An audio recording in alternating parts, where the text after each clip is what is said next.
Breaking news now on Fox 61, Connecticut's news station.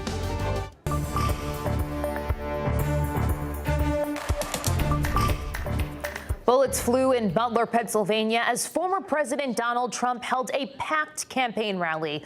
Those shots wounding him and killing at least one other person. We're told the person who fired those shots at the GOP frontrunner is dead tonight. Good evening. I'm Alexa Farrell. Thanks for joining us for the Fox 61 News at 10 at 11. Information and video still coming in on this dramatic night, but the most important thing to underscore tonight is that the former president, Donald Trump, survived. Photographs from the rally today in Butler, Pennsylvania show blood on the former president's ear and on his face and hands. What we are told is that one attendee was killed in the gunfire. The Butler DA says that there was one shooter and that person is also dead. Once they had the president secure, the Secret Service hustled him into an SUV and departed the rally at top speed. The motorcade rushed the former president to the closest hospital, where tonight he sent a social media post to his followers. We'll have that for you shortly, but first we want to show you the entire 2 minutes from the moments that those shots rang out.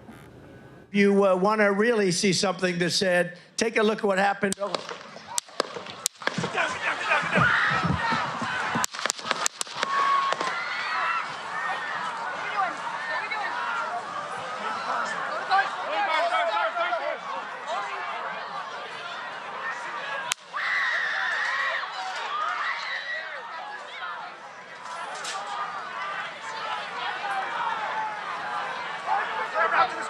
Moving to spare. Hold. When you're ready. On you.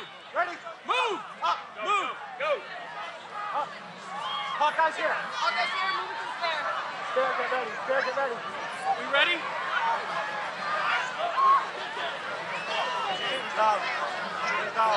Shooter down. Are we good? Shooter down. Shooters down. Are we good to move? Shooters down. We're good to move. We're clear. We're Let's clear. move. We're clear. Let's move. We're clear.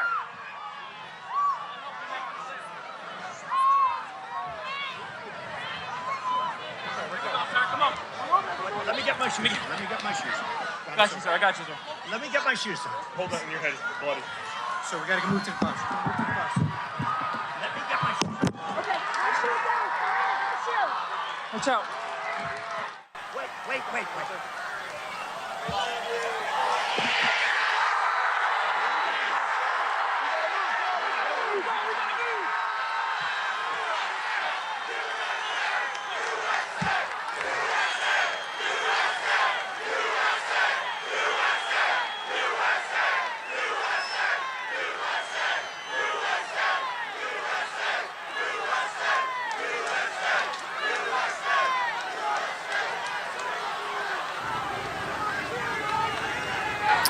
Now joining us tonight on Connecticut's news station, Dr. Matthew Schmidt from the University of New Haven. Dr. Schmidt is an associate professor of national security and political science.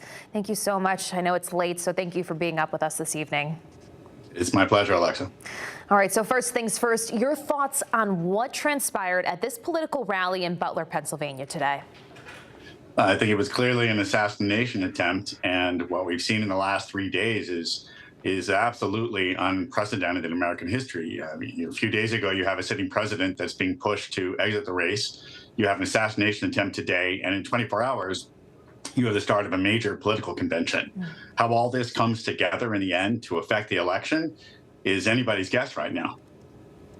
Yeah, so you just said it. It's an unfortunate occurrence in American history. And what's the big takeaway from this for Americans on what transpired today? I think the big takeaway is the lethality of American politics today. We see it in the language that's being used to define, each candidate on both sides, more so on the right, I think, than on the left. But it's there. The language of the campaign is being, structured as this is something where the future of the world, the future of America, the future of democracy hinges on it. So that increases the likelihood that someone might take extreme actions, like you saw tonight, to affect the outcome of it. Now, again, we don't know who the shooter is. We don't know what the shooter's motivation is. We don't know that it's political. But it all points in that direction, and it points to this idea that American politics is extreme, right? We don't look like a stable democracy right now. Yeah. So how do you think that this is going to change the campaign moving forward? Obviously, it's going to have a huge impact on what we see in November when it comes down to the polls. Well, we know that tonight the Biden campaign has pulled back advertising for the time being. We know that security details for both candidates are going to be increased. Their movements are going to be more constrained, and that's going to affect how the campaign goes. We know that former President Trump's political instincts were frankly brilliant tonight to be able to stand up after an attempted assassination, to raise his fist, to yell, fight. And that's the meme, right? That's the T-shirt. That's the picture of this election. And that's going to have an impact, I think. Yeah, absolutely. So, of course, you've talked about it. It's a heated election. There are a lot of, division within the country and on both sides. Was this inevitable, or could it have been prevented? Well, let's take the last one first. There are big questions for the Secret Service as to how a shooter apparently got on a roof that close to this kind of an event. And we'll see that come out in the wash, in the coming days. As to whether or not an event like this was inevitable, that also goes to the prevalence of guns in the country, which is primarily the fault of Republican policies to make those weapons more easily available.